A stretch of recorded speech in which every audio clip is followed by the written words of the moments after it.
let us start the today's neurology quick revision. So, the first important topic will be the autoimmune disorder, that is myasthenia gravis.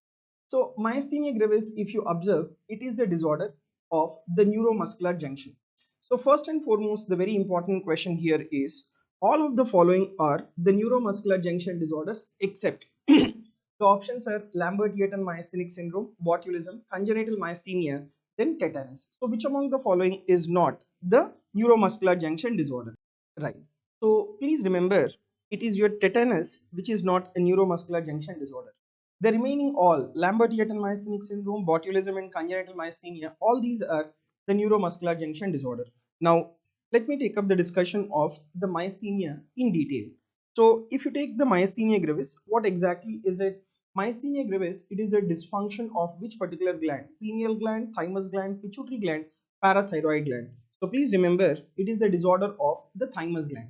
Now you should also know what are those thymic abnormalities. These thymic abnormalities, they include the two, that is thymic hyperplasia and as well as thymoma. But the question that will be asked to you is, which is the most common thymic abnormality that will be responsible for the development of myasthenia gravis?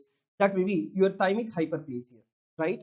Now, what exactly is the pathogenesis in myasthenia gravis? So, if you observe here very carefully, myasthenia gravis, it is the disorder of postsynaptic nerve terminal disorder, right? So, you have a neuromuscular junction in which you have a presynaptic nerve terminal and as well as the postsynaptic structure. Now, your myasthenia gravis, it is absolutely the disorder of the postsynaptic nerve terminal. Now, if you see this question here, myasthenia gravis is associated with the options are right. The options are decreased acetylcholine at the nerve endings, decreased myosin, absent troponin C, decreased myoneural junction transmission. So please remember, in these patients with myasthenia, there will be decreased myoneural junction transmission. Let me tell you, the acetylcholine levels at the neuromuscular junction will be normal in patients with the myasthenia gravis. Right, normal acetylcholine levels will be there, but acetylcholine will not have the adequate place to bind to the NM receptors, because NM receptors are occupied by the antibodies. So thereby there will be decreased myoneural junction transmission, but acetylcholine levels will be absolutely normal. And this myasthenia gravis, it is associated with HLA. And what is the HLA association in myasthenia gravis? That is HLA-B8 or the HLA-DRW3. So in this group of individuals, there is increased risk of myasthenia gravis. And always remember, all these autoimmune disorders, they are friends with one another. So if you are there, I will also be there along with you in the person, and let us kill this fellow, right? So that is what is the tendency of your autoimmune disorders. So now myasthenia gravis, which is an autoimmune disorder, it is associated with other autoimmune disorders like thyroiditis, Graves' disease, rheumatoid arthritis, and as well as the systemic lupus erythematosus. So these are the associated autoimmune disorders. Now, the next important question for you here is, all of the following are the features of myasthenia gravis except spontaneous remission, absent deep tendon reflexes, proximal muscle weakness, worsened by exertion. Now, which is the incorrect statement related to the myasthenia gravis? Any one of you, please? Right. So, if you take this myasthenia gravis, let me tell you, the absent deep tendon reflexes will not be there. So, the deep tendon reflexes are rarely involved in patients with the myasthenia gravis. Okay, that's a very, very important point that you need to remember. And spontaneous remission, yes, it will be there in myasthenia gravis. Once the individual takes rest, immediately the patient's energy levels will return back to normal. Okay, spontaneous remission will be there. And what about the muscle involvement? Proximal muscle involvement is much more than compared to that of the distal muscle involvement, right? Proximal muscle involvement is much more than compared to that of distal muscle involvement. That is also the true statement. And the features of myasthenia gravis or fatigability increases on exertion, but deep tendon reflexes will be normal. So that is the incorrect statement related to myasthenia gravis. Now, in myasthenia gravis, you need to know what is the earliest muscle that is being affected. So please remember, it's a very, very important point. The most common muscle which is being affected will be the ocular muscle, that is levator palpebrae superioris muscle.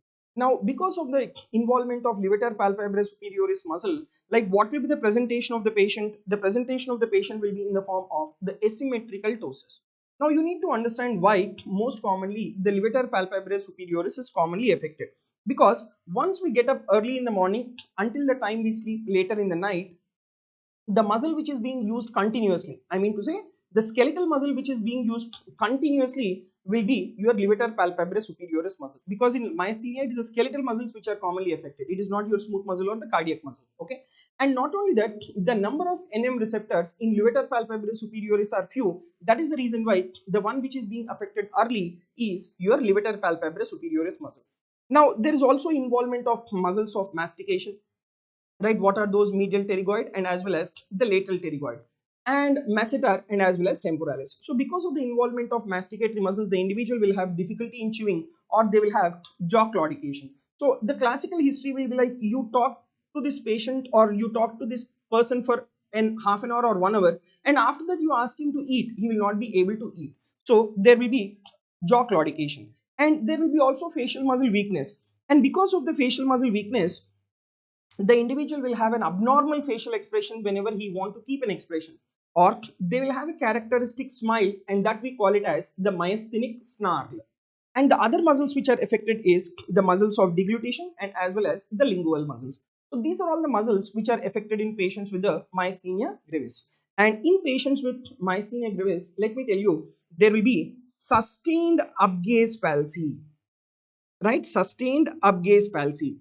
Now, what exactly you understand by the word sustained upgaze palsy? For example, if the patient is coming to you early in the morning as your first patient in your OPD, what may happen, right? So he may not have the ptosis because he has got up early in the morning and directly coming to you. But you just keep the finger above and you ask the individual to look upwards continuously. So as the time progresses, there will be utilization of the acetylcholine, further neuromuscular transmission does not occur, and there will be development of ptosis, and that we call it as the sustained upgaze palsy. So these are the characteristic features in patients with the myasthenia gravis. And let me tell you, the other muscles, apart from the muscles which are supplied by the cranial nerves, the other muscles which are being affected is the proximal muscles of the limb, and even flexors and extensors of the neck are also affected. And remember, proximal muscles are more commonly affected than compared to that of the distal muscles. And let me tell you, the deep tendon reflexes are rarely involved in these patients with the myasthenia gravis. And there is no sensory loss in patients with myasthenia gravis. There is no sensory loss in patients with myasthenia gravis. Now, the next important discussion, yes, you see this clinical scenario. A 50-year-old male presented with complaining of ptosis, difficulty in chewing, and occasional difficulty in swallowing, right? And there is no history of diplopia or the visual loss. On examination, there is asymmetrical ptosis and mild restriction of extraocular muscle movement with finger abduction test up to 60 degrees. Now, nerve conduction studies show decremental response in orbicularis only. Electroretinography shows myopathic pattern, and antibody, that is anti-acetylcholine receptor radioimmunoassay is negative. What do you think is the most likely diagnosis in this patient? Right. What do you think is the most likely diagnosis in this patient? Ocular myasthenia gravis generalized. Third option, as antibody is negative, you need to consider the alternative diagnosis. Fourth option is chronic external ophthalmoplegia. So what exactly is the diagnosis in this patient? Right. No, it is not generalized myasthenia gravis. It is the, I'm very sorry. It is not ocular myasthenia gravis. It is the generalized myasthenia gravis. Why? Because see, to call it as ocular myasthenia gravis, you should have only ocular manifestations. What are those only ocular manifestations? Ptosis, diplopia, and as well as the orbicularis oculi weakness. But if you take in this patient, along with these ocular manifestations, this particular patient is also having difficulty in chewing. There is difficulty in swallowing. So that is the reason why we cannot consider ocular myasthenia gravis. This patient is considered to be having generalized myasthenia gravis. Now, what about the antibody? See, if you take the antibody sensitivity, the antibodies are present only, the sensitivity of this antibody is only 80%, right? The sensitivity of this antibody is only 80%. In almost 10 to 20 percentage of individuals, the antibody will be negative. Now, in case of the ocular myasthenia gravis, what is the antibody or what is the investigation of choice? The investigation of choice will be the anti-musk antibodies. In ocular myasthenia gravis, it is anti-musk antibodies. Whereas generalized myasthenia gravis, it is anti-acetylcholine receptor antibodies. And what is the drug of choice in ocular myasthenia gravis? That will be your prednisone. Now, if you if you get this particular question like what is the most sensitive test for the diagnosis of myasthenia gravis, you see the options: antibodies, repetitive nerve stimulation, positive hydrophonium test, and measurement of the jitter by single fiber electromyography. Let me tell you, the most sensitive test will be measurement of jitter by single fiber electromyography. Now you take, these are the four important investigations: antibodies, repetitive nerve stimulation test, single fiber electromyography, and hydrophonium test or tensilon test. So among all these, the one which is having the highest sensitivity is your single fiber electromyography, which is having 99% sensitivity. Antibodies, what did I tell you, the sensitivity is only 80%. And what is the second most sensitive test? That will be your hydrophonium test or tensilon test. So now this is your tensilon test or hydrophonium test. Once you inject this hydrophonium or tensilon, immediately the ptosis will disappear, and that is what is called tensilon test or the hydrophonium test.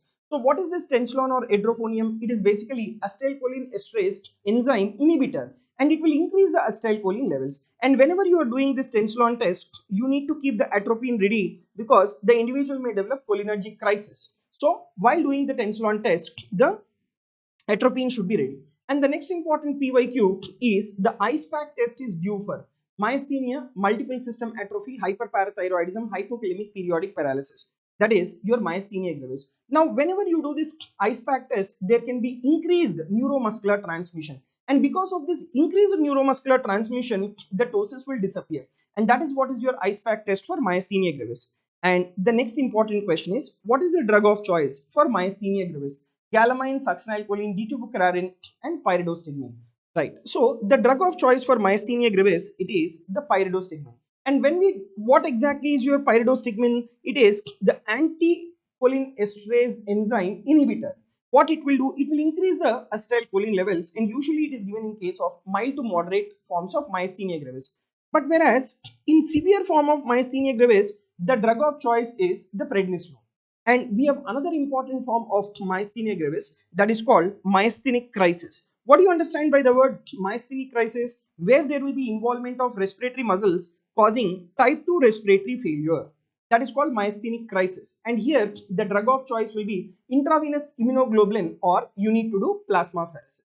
And what about role of thymectomy in patients with the myasthenia gravis? Let me tell you, thymectomy is done in all the patients of myasthenia gravis between the puberty and as well as 55 years of age group. It is done in all the patients. Okay, so this is in toto about your myasthenia gravis. And one more neuromuscular junction disorder is Lambert-Eaton myasthenic syndrome, right? Right. Now you see the next one, Lambert-Eaton myasthenic syndrome. Which of the following is correct? It commonly occurs, it commonly affects the ocular muscles. Neostigmine is the drug of choice for this syndrome. Repetitive electrical stimulation enhances the muscle power in it. It is commonly associated with adenocarcinoma of the lung. So what do you think is the correct statement in this particular question? So now, if you take this Lambert-Eaton myasthenic syndrome, primarily it is associated with what? It is not associated with adenocarcinoma. It is associated with small cell carcinoma of the lung. And commonly affects the ocular muscles? No, it is the proximal muscles which are commonly affected. And neostigmine is not the drug of choice. It is 3,4-diamminopyrimidine, which is a drug of choice. And repetitive electrical stimulation enhances the muscle power in it. That is the investigation of choice in Lambert-Eaton myasthenic syndrome. And you have to remember that Lambert-Eaton myasthenic syndrome, it is a presynaptic nerve terminal disorder. Whereas myasthenia gravis, it is a postsynaptic nerve terminal disorder. Whereas this is a presynaptic nerve terminal disorder. And in Lambert-Eaton myasthenic syndrome, the antibodies, they are formed against voltage gated calcium channels. They are formed against the voltage gated calcium channels. So what is the difference of Lambert-Eaton from myasthenia? Remember, myasthenia is postsynaptic, whereas Lambert-Eaton is a presynaptic. Whereas in myasthenia, the antibodies are acetylcholine receptor antibodies, whereas Lambert-Eaton, the antibodies are formed against the voltage gated calcium channels. Myasthenia, ocular muscles are commonly affected. Lambert-Eaton myasthenic syndrome, proximal muscles are commonly affected. Okay, and in case of myasthenia, the most sensitive investigation is single fiber electromyography. Whereas Lambert-Eaton myasthenic syndrome, it is the repetitive nerve stimulation test. Okay, and myasthenia gravis is associated with thymic tumors, whereas Lambert-Eaton myasthenic syndrome is associated with small cell carcinoma of the lung.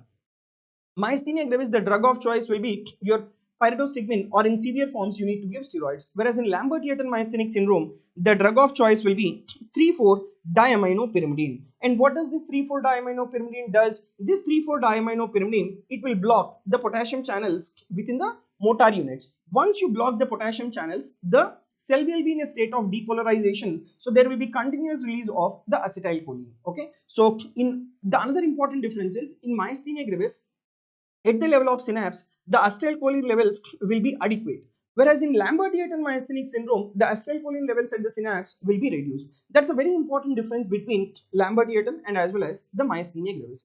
So these are the neuromuscular junction disorders which we are done with. Okay, right. The next important topic for the quick revision is the brainstem stroke syndromes. Okay, so now if you take this brainstem stroke syndromes, there is one important clue for all these brainstem stroke syndromes. So what are all your brainstem structures? Midbrain, pons, and as well as the medulla oblongata. So these three comes under your brainstem structures. Now in case of brainstem stroke syndromes, you just remember an important rule that there will be ipsilateral cranial nerve involvement and there will be contralateral corticospinal tract involvement will be there. That is contralateral pyramidal tract involvement will be there. Like for example, you take midbrain stroke. Okay, in midbrain, what are the cranial nerves which are present within the midbrain? That is the cranial nerve 3 and 4. And exactly in between midbrain and as well as pons, you have even the fifth cranial nerve. And in pons, what are the cranial nerves that you have? 6, 7 and as well as 8. And medulla oblongata, you have 9, 10, 11 and 12. So now, if the history says that there is ipsilateral seventh nerve palsy and contralateral hemiparesis is there, that immediately should think that we should immediately think that the level of lesion is within the pons, and you need to be very much aware of the pontine syndrome. Okay. Now, I'll just quickly recap what are your midbrain stroke syndromes, pontine syndromes, and as well as the medulla oblongata syndromes.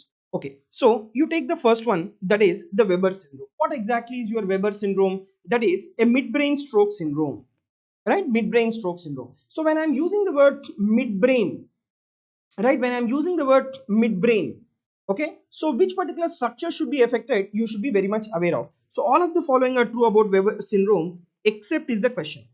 So ipsilateral third nerve palsy, diplopia, contralateral hemiplegia, ipsilateral facial nerve palsy. Very simple, right? Once you know that Weber's is a midbrain, so in the midbrain you don't have the seventh nerve. So where will be your seventh nerve? That will be in the pons. So the answer is D. That is an incorrect statement. Now, what are all your midbrain stroke syndromes? At least you should know the names, right? So leave about the depth of the manifestations. At least you need to know the names of these midbrain stroke syndromes. What are those? Weber's, Benedict's, Claude's, Perinaud's, and North-Nagel syndrome. These five are your midbrain stroke syndromes, right? Weber, Benedict's, Claude's, Perinaud's, and North-Nagel syndrome. So these are your midbrain stroke syndromes. Okay. Now, what is that you should remember? Whenever you are using the word midbrain, there should be involvement of your third or fourth cranial nerve. Accordingly, manifestations should be there, and contralateral hemiparesis should be there, right? And these are all your midbrain stroke syndromes, right? What is very, very important for me that you should remember, at least names are very, very important, right? If the question examiner wants to frame the question very simple on the brainstem stroke syndrome, which among the following is not the midbrain syndromes, right? So in which one of the option will be your pontine syndrome, right? Like Foville syndrome. Okay, so the answer will be Foville there. So the five syndromes, Weber's, Benedict's, Claude's, Perinaud's, and as well as North-Nagel syndrome will be your brainstem stroke syndrome. Now you see a question on the Benedict's. Benedict syndrome, all are true except contralateral tremors, third nerve palsy, involvement of penetrating branch of basilar artery, lesion at the level of the pons. Which is the incorrect statement here? Just simple. This is one of the PYQ. Okay, this is one of the PYQ. Right now, the answer is very simple now. That is lesion at the level of the pons, because you know that midbrain stroke syndromes are like Weber's, Benedict's, Claude's, Perinaud's, and North-Nagel. Just by knowing that, you will be able to answer this question. Okay, right. Now, after having said about the midbrain stroke syndromes, now let me discuss or let me tell you about the pontine syndrome.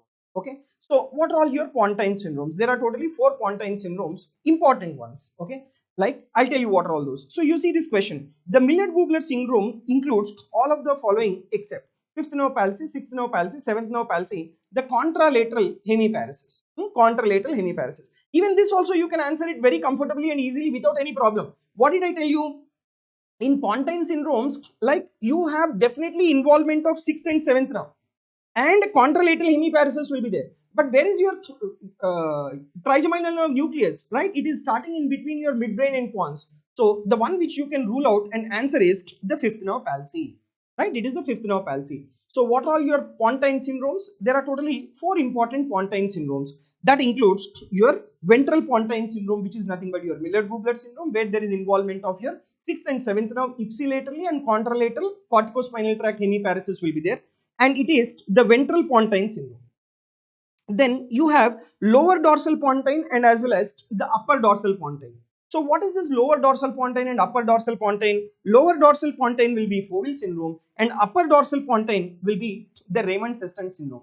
But what is very, very important in pontine syndrome that you have to remember is the locked-in syndrome, right? It is locked-in syndrome. What is locked-in syndrome? It is bilateral ventral pontine syndrome. Okay, actually, like ventral pontine syndrome, like we have Miller-Gubler, but if it is bilateral ventral pontine lesions, right? If it is bilateral ventral pontine lesions, what is that? That is your locked-in syndrome.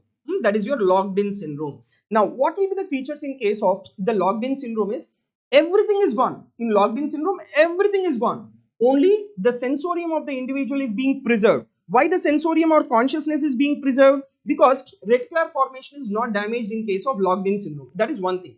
The another important thing that will be preserved in case of locked-in syndrome is, right, vertical eye movement will be preserved. Why? Because supranuclear oculomotor pathways are being preserved, because oculomotor nerve, it is present in your midbrain, so your oculomotor pathways are being preserved, so vertical eye movement will be preserved. Otherwise everything is lost in case of locked-in syndrome. That means quadriplegia will be there, the individual is unable to speak, and even the horizontal eye movement is also lost. Why horizontal eye movement is lost? Because sixth nerve palsy. And sixth nerve, where is there? Where is it present? It is in the pons. Okay, so just remember the names of the four pontine syndromes. Okay, so number one is your Miller-Gubler syndrome, which is a ventral pontine syndrome.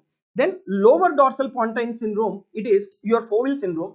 The upper dorsal pontine syndrome will be Raymond-Seston syndrome, and finally your bilateral ventral pontine lesion, that will be locked-in syndrome. Okay, right. So we are done with the pontine syndromes. Now I'll just ask you a question. Please answer this. A 65-year-old diabetic woman develops weakness in the left side of the face, right? Weakness in the left side of the face. And the individual is having right arm and right leg weakness. She also has diplopia on left lateral gaze. What is the site of lesion in this individual? Right pons, left pons, right midbrain, left midbrain. So where exactly do you think is the problem in this patient? Right. So the correct answer here will be, it is left pons. It is not the right pons. It is left pons. What did I tell you? In case of brainstem, see, I have taught you the principle of brainstem stroke syndromes in the beginning of this brainstem discussion itself. What did I tell you? There will be ipsilateral cranial nerve pathology, contralateral corticospinal tract involvement will be there. This rule applies for all the brainstem stroke syndromes. Okay. Now, if you go to this particular question, which side facial weakness is there? Left side face is weak. That means your seventh nerve is gone on the left side. And diplopia on left lateral gaze. That means your left side abducens is gone. And contralateral hemiparesis, right upper limb and lower limb is weak. So the pathology will be in the left pons. Pathology will be in the left pons. It is not in the right pons. Okay. Then, so this is about your pontine syndromes, right? So you repeat with me all the midbrain and as well as pontine stroke syndromes, right? What are all the midbrain stroke syndromes? Weber's, Benedict's, Claude's, Perinaud's, Knock-Nagel. These are midbrain stroke syndromes. What are pontine syndromes? Like we have ventral pontine syndrome, that is Millard-Gubler. Bilateral ventral pontine lesion, that will be locked-in syndrome. And dorsal pontine, again we classify that into lower dorsal and as well as the upper dorsal. Okay. So the upper dorsal pontine lesion will be Raymond-Seston syndrome. Lower dorsal pontine will be the Foville syndrome. Okay. So this is very clear regarding the pontine syndromes. Now we'll move on to the discussion of the medullary stroke syndromes. Right. So medullary syndromes only we have two: lateral medullary syndrome, medial medullary syndrome. Right. Lateral medullary, medial medullary. Now this lateral medullary syndrome, this is also called as Wallenberg syndrome. Right. This is also called as the Wallenberg syndrome. Now, what is the vessel which is being affected in your lateral medullary syndrome? So you see this question. It is caused by thrombosis of which particular vessel? Right. So it is the vertebral artery. Very good, Monica. So it is the vertebral artery most commonly, followed by that involvement of PICA, posterior inferior cerebellar artery. Okay. So these are all the PYQs which I am trying to discuss now. Now, in case of lateral medullary syndrome, what are the structures which are affected? Right. You see this question. Lateral medullary syndrome, which is also called Wallenberg syndrome, is characterized by all except giddiness, dysphagia, cross hemianesthesia. Horner syndrome is rare in this individual. Yes. So what do you think is the incorrect statement? Right. In case of Wallenberg's, let me tell you what will be the ipsilateral cranial nerves which are being affected. There will be 8th nerve involved, 9th nerve involved, 10th nerve involved, and contralateral, right? Contralateral corticospinal tract will be gone, right? And contralateral ascending tract, which particular ascending structure, that is spinothalamic tract, is gone. These are the structures which are affected in lateral medullary syndrome. So you take this particular giddiness, that can be there because of the involvement of your vestibulocochlear nerve.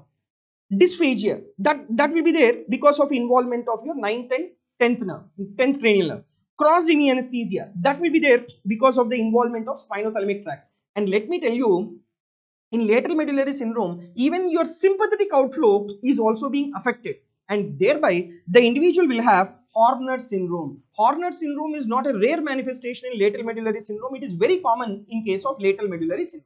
Okay, so that's a very, very important point. Horner syndrome is seen, right? What are the components of your Horner syndrome? Ptosis, meiosis, enophthalmos, right? Anhydrosis and loss of ciliospinal reflex. Okay, and one more important question is, all of the following are the features of Wallenberg syndrome except ipsilateral loss of pain and temperature, ipsilateral loss of taste sensation, ipsilateral loss of posterior column sensation, ipsilateral involvement of the lower cranial nerve involvement. So what do you think is the incorrect statement here? Except, just now we have discussed the concept of your Wallenbergs and you should be able to answer this. Any one of you?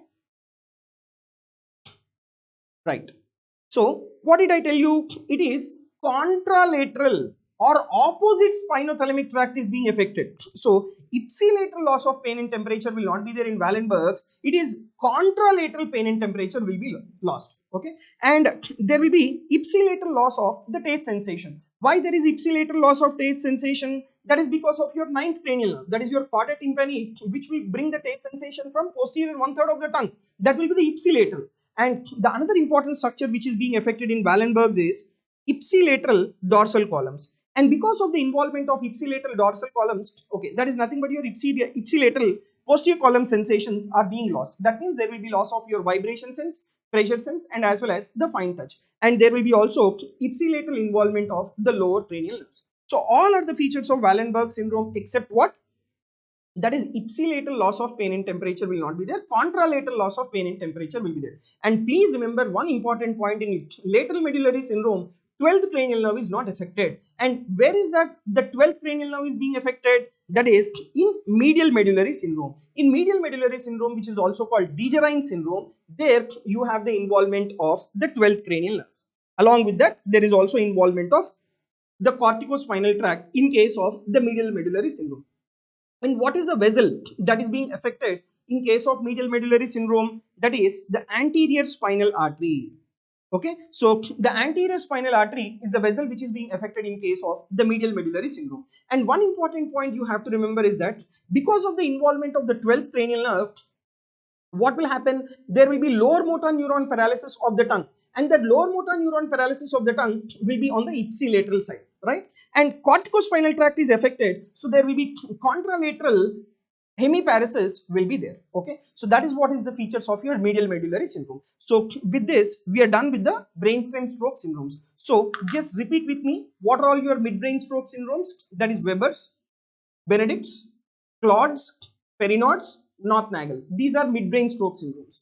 What are your pontine syndromes? You have two ventral pontine syndromes. What are those?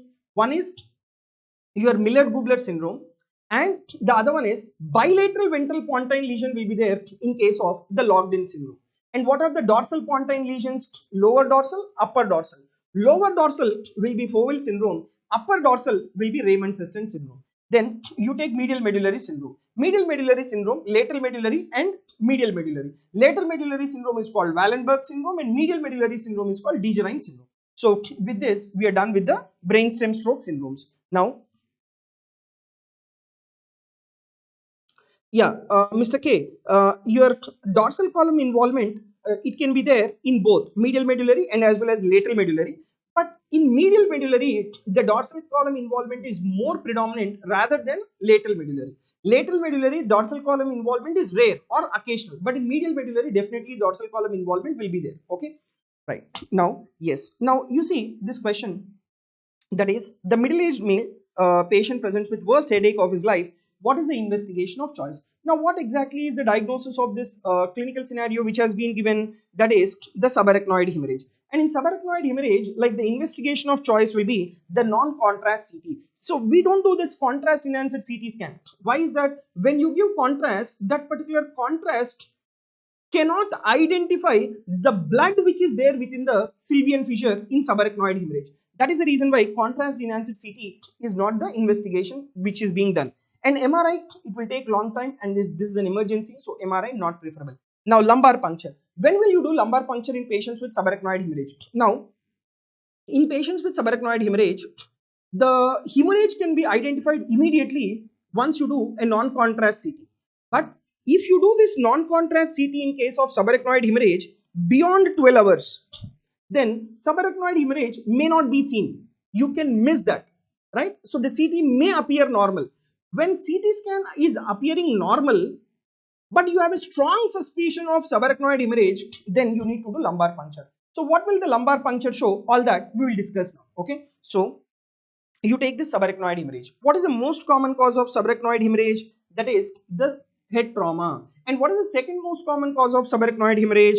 That will be the rupture of the berry aneurysm, right? And what is the most common site of the berry aneurysm? The most common site of berry aneurysm is at the junction of, right, at the junction of anterior communicating artery with the anterior cerebral artery, right? Junction of anterior communicating artery with the anterior cerebral artery. Okay, right. So that will be right. That will be the second most common cause. Now, what is the investigation of choice? We have discussed non-contrast CT scan, and CSF will show you the presence of the xanthochromia, right? Where you have yellowish orange CSF. Why do you get that yellowish orange CSF? That is, the hemoglobin which is present in the RBC will mix up with the CSF, and thereby you get this yellowish orange CSF. Okay, and that is what is called xanthochromia. Next. Now, what is the purpose of doing the CT cerebral angiogram? The purpose of doing CT cerebral angiogram, that is mainly to localize the berry aneurysm. And depending upon that, you can plan the treatment, that is your coiling, or the treatment can be planned by doing your CT cerebral angiogram. Okay. Then next is, yes, so this is a non-contrast CT where you can observe very clearly the hyperdense structures, right? Hyperdense structure in the sylvian fissure, and that is what is nothing but your subarachnoid hemorrhage. Okay. Now, the very, very important is, okay, is there any role of transcranial Doppler? Right, transcranial Doppler. Yes, there is role of the transcranial Doppler. What is the purpose of doing this transcranial Doppler? The purpose of doing this transcranial Doppler is to look for the development of any compensatory cerebral vasospasm. If there is compensatory cerebral vasospasm, the individual will develop ischemia and there will be cerebral infarction. So that for that purpose, we need to do the transcranial Doppler. Now, what is the treatment in this individual? It is the supportive treatment. Only when there is a midline shift, then you need to do the decompressive surgery, right? Then you need to do decompressive surgery, that is craniotomy. And once, if the transcranial Doppler shows vasospasm, then you need to give calcium channel blocker. That is, to prevent the vasospasm, we need to give this calcium channel blocker, that is nimodipine should be given. So this is about your subarachnoid hemorrhage, which can present in the form of the worst headache in the life, right? And the CT will show you the presence of hemorrhage within the sylvian fissure, right? Now, after your subarachnoid hemorrhage, let me move on to the discussion of the cerebrovascular accidents. So in the cerebrovascular accidents, what is the most common cause of cerebrovascular accident? That is the embolism. So embolic stroke, that is the most common cause for cerebrovascular accident. Actually, there are three important causes. One is your embolism, second is thrombosis, and third one is the hemorrhage. But the most common among all these will be your embolism, right? Which will cause the ischemic stroke. And in the CT, you have the presence of a hypodense lesion. Okay, right. Now you see this question. A middle-aged patient presents with history of left-sided weakness for 2 days. Currently, the patient is extremely drowsy and underwent a non-contrast CT scan. Which of the following is the best treatment for this patient? And this is one of the PYQ. The options are aspirin, clopidogrel, mechanical thrombectomy, mannitol, decompressive surgery. Right? So, what is the duration of this particular weakness? The duration of this particular weakness is almost 2 days. Now, what is that you will be doing in this individual? So, if you clearly see the CT scan in a zoomed way, you can see the ventricle is being compressed, and you can see that there is a minimal midline shift which is being present. So whenever there is a midline shift, that is an indication for doing the decompressive surgery, which is nothing but your craniotomy. And what exactly you are seeing here? It is a large hypodense lesion, right? It is the large hypodense lesion, right? And where exactly is this particular large hypodense lesion? It is present in, okay, so it is the left MCA. You have this large hypodense lesion. Now why don't you do mechanical thrombectomy? Remember, you can do mechanical thrombectomy if the patient presents to you within 8 hours. But what is the duration of the weakness? Almost 2 days. So there is no role of mechanical thrombectomy in this patient, right? There is no role of mechanical thrombectomy. And what about mannitol? Yes, mannitol is also useful, but the question asked is the best treatment. That will be your decompressive surgery, that is craniotomy. Why? Because there is a midline shift in this particular patient. Now, what about your antiplatelets? Like antiplatelets, that is aspirin or clopidogrel, will be useful in case of the ischemic stroke, but not in this scenario where there is a midline shift. Okay, so this is one of the question or the management protocol in case of the ischemic stroke. And one more very simple and easy question which was asked PYQ. Right. See, I'll just tell you one important point for you. Right. So every one of you are appearing for the exam. Right. And what is that particular FOMO which gets created among you is whether the question that comes in the exam will be the same thing what I have read, or it will be beyond my expectation, right? So how many of you have this particular FOMO, that the question which comes, whether that will be the question which I read or beyond what I have read? That is the common thought process which will be going on for each and every student. Just remember that if you have put your 100% effort in your preparation, that is done and enough, definitely the question will come in the exam whatever you have read. And don't be under the assumption that some difficult high level questions may come. It is not always like that. 80% or 70% of the question paper may be tough. At least 20 to 30% of the questions will be PYQs related to questions or simple questions also. Like one among that is like this. Okay. Now, yes, what is the window period for thrombolysis in a stroke patient? Right. So what is the window period for thrombolysis? The window period for thrombolysis is, right, so the window period for thrombolysis is the 4.5 hours. Now, what is that particular thrombolytic agent which we use? That is the tissue plasminogen activator. That is what is the thrombolytic agent that we will be using. Now, what is the indication for thrombolysis? Number one, the window period of that ischemic stroke should be less than 4.5 hours. Next, age of the patient should be more than, sorry, age of the patient should be more than 18 years. And third important thing is the CT scan, right? CT scan showing no edema, right? CT scan showing no edema of more than 1/3 of MCA territory, right? And if CT scan shows edema of more than 1/3, then don't do thrombolysis, right? That ischemia can turn into hemorrhage. And if CT scan shows no edema more than 1/3 of MCA territory, then it's an indication for thrombolysis. Okay, right. So this is about the story related to your ischemic stroke. Now, one more important PYQ Right. One of the other important PYQ is,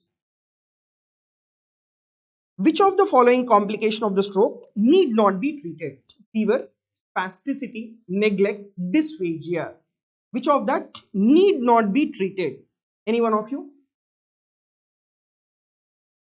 Right. So the one that need not be treated is the neglect, right? And you take, what is this neglect? That is nothing but your hemi neglect. So hemi neglect, or the another terminology for this particular hemi neglect is spatial agnosia.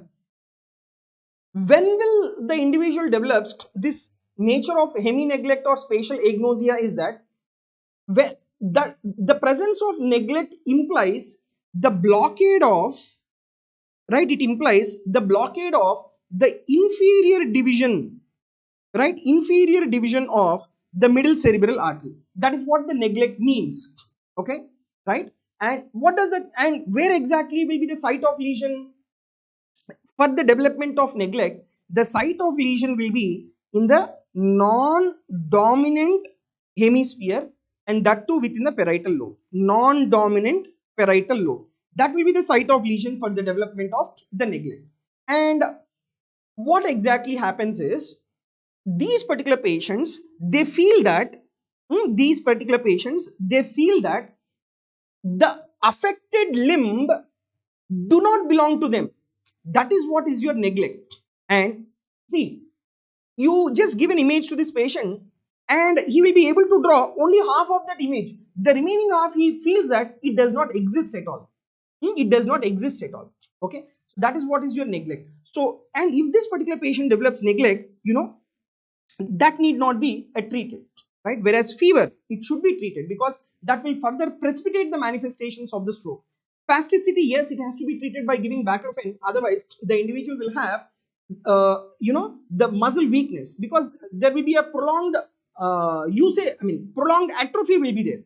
Disuse atrophy will be there, and spasticity is commonly seen whenever there is upper motor neuron involvement. And dysphagia also have to be treated, otherwise there can be regurgitation of the food. And the one which need not be treated as an emergency basis is the neglect. And neglect will appear whenever there is involvement of the inferior division of the MCA, and that too non-dominant parietal lobe involvement, right? So after having discussed this, we'll move on to the quick revision of the next topic, that is aphasia.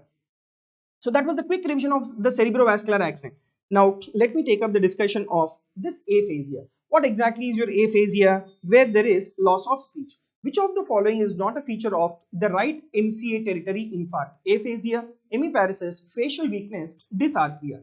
Remember, whenever there is right MCA territory involvement, aphasia will not be there. In order to develop aphasia, it should be left MCA territory involvement. Why? Because the speech areas, that is Wernicke's area and as well as Broca's area, are present within the left cerebral hemisphere, not in the right cerebral hemisphere. So it should be the left MCA involvement for the development of the aphasia. Now you have three important forms of aphasia: Broca's aphasia, Wernicke's aphasia, conduction aphasia, and some rare forms like global aphasia. Now you take this Broca's aphasia. So Broca's aphasia is what exactly the type of aphasia? Remember, Broca's aphasia, they will have decreased fluency. So Broca's aphasia, it is a non-fluent aphasia, right? It is a non-fluent aphasia. And this Broca's aphasia, it is what? It is the motor aphasia, right? And these patients, they will have the comprehension being spared, right? The comprehension being spared in case of the Broca's aphasia. And what is another problem in Broca's? There will be impaired repetition, right? There will be impaired repetition. That is what you will have in Broca's aphasia. So remember, in Broca's aphasia, it is, there will be decreased fluency, comprehension will be spared, they will have impaired repetition, and it is a motor aphasia, right? Then you take the Wernicke's aphasia. Wernicke's aphasia, it is the sensory aphasia, right? It is a sensory aphasia. And in case of the Wernicke's aphasia, what happens is the comprehension is being lost, right? Comprehension is being lost in case of Wernicke's aphasia. And in case of Wernicke's aphasia, remember, the fluency of the speech will be preserved.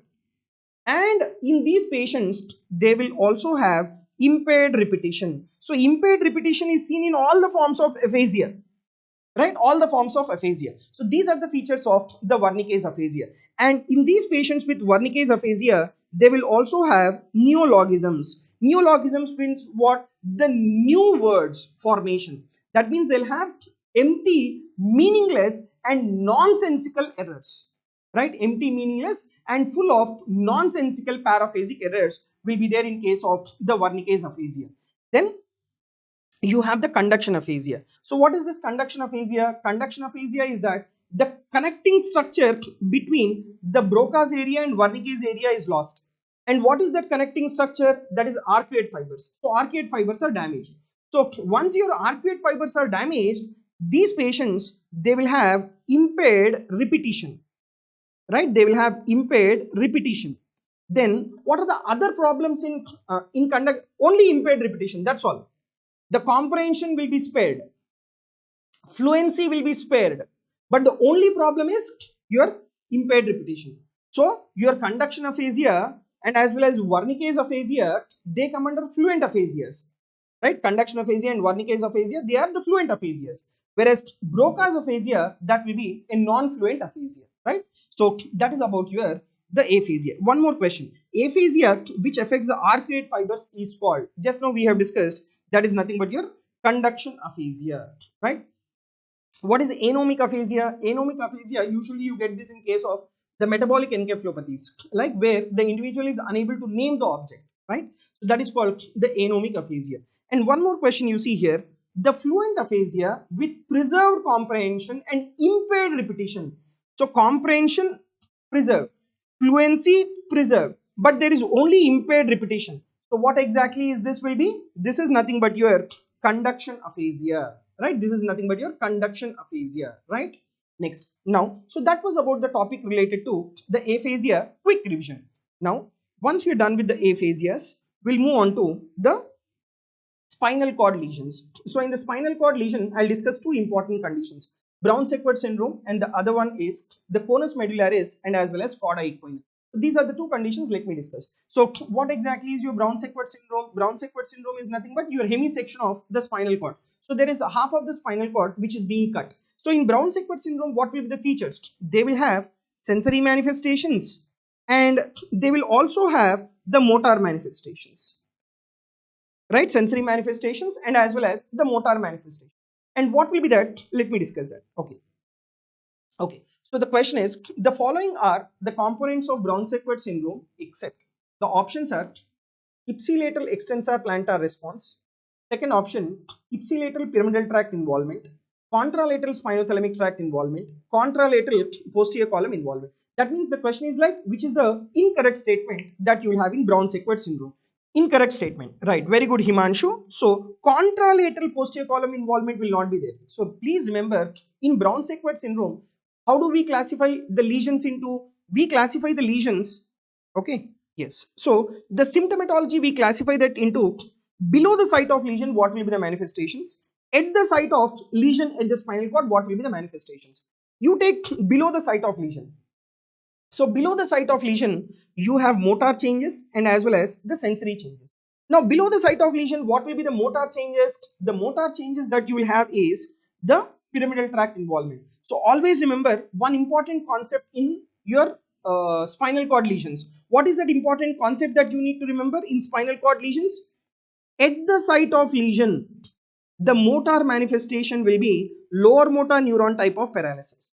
Below the site of lesion, it is always upper motor neuron type of paralysis. So below the site of lesion, you will have pyramidal tract involvement and that too ipsilateral. Then what will be the sensory changes? Sensory changes, you need to know what are the ipsilateral gone, what is the contralateral gone. Ipsilateral gone will be your dorsal columns, right? Because dorsal columns, they don't cross at the level of spinal cord. Dorsal columns, they cross at the level of your brainstem. So ipsilateral dorsal column gone. Contralateral spinothalamic tract is gone. Why? Because your spinothalamic tract is crossing at the same level to the opposite half. So contralateral spinothalamic tract structures will be lost. That will be the below the site of lesion. Now at the site of lesion, what did I tell you about the motor? Motor will be lower motor neuron paralysis. And what will be the sensory changes? There will be ipsilateral dermatomal pattern is being lost. Okay, so going back to the question now, right, going back to the question now. So ipsilateral extensor ipsilateral pyramidal tract is nothing but your corticospinal tract involvement. Contralateral spinothalamic tract involvement, correct statement. Contralateral posterior column will not be there. It will be ipsilateral posterior column involvement will be there in patients with the Brown-Sequard syndrome. Now, you see the one more question. Type of sensation lost on same side in Brown-Sequard syndrome. Pain, touch, proprioception, temperature. Now, we have discussed which particular tracts are gone on the same side. We have discussed. Now, you should be able to answer this question. Any one of you, please? Pain, touch, proprioception, temperature. Right, very good, Monica. So it is the proprioception which is being lost. Why is that proprioception which is being lost here? Because of the involvement of dorsal column.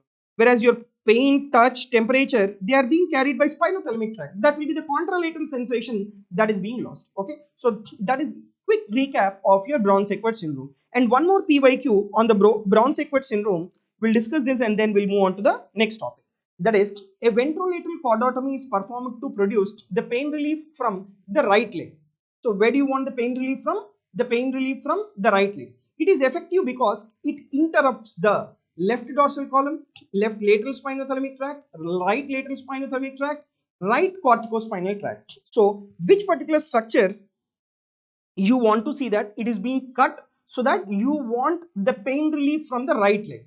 So if you want to have a pain relief from the right leg, please remember it is your left lateral spinothalamic tract should have been cut, because your left lateral spinothalamic tract, on the left, what actually is your left lateral spinothalamic tract? It is nothing but the one which is coming from right. The sensation which is being brought is from right. Okay, so once you cut this left lateral spinothalamic tract, the sensations on the right leg will be lost. Okay, so the correct answer is B. So that is about your Brown-Sequard syndrome, which is nothing but hemisection of the spinal cord. Now let us move on to the next topic, that is conus medullaris and as well as the cauda equina. So if you take this conus medullaris and cauda equina, these are the pathologies where there is involvement of lower part of the spinal cord. What exactly is your conus medullaris? Your conus medullaris, it is nothing but the condensed structure of the lower part of the spinal cord. That means the sacral part of the spinal cord is being completely condensed. That will form the conus medullaris. Then what is your cauda equina? Cauda equina, it is nothing but your lumbar and as well as the sacral spinal nerves. Right, that includes lumbar and sacral spinal nerves. That will be your cauda equina. So what will be lumbar? L1 to L5. What will be sacral? S1 to S5. Okay, so that will be your cauda equina involvement. Conus medullaris is what? Where there is involvement of your sacrum. Now, if you take the clinical manifestations in these individuals, in conus medullaris, the presentation will be sudden and as well as bilateral. The manifestation will be sudden and as well as bilateral. Okay, why is that? Because it is the condensed structure which is being affected in conus medullaris. But whereas cauda equina, it is a bunch of the nerves. So the presentation will not be sudden in onset. The presentation will be gradual and unilateral. Right, the presentation will be gradual and the unilateral. That is what you will have in case of cauda equina. Now, if you take the deep tendon reflexes, conus medullaris, which particular structure is gone? Sacral part of the spinal cord is gone. So that means in case of your conus medullaris, which deep tendon reflex is lost? That is only the ankle jerk that will be absent, whereas knee jerk will be present in case of conus medullaris.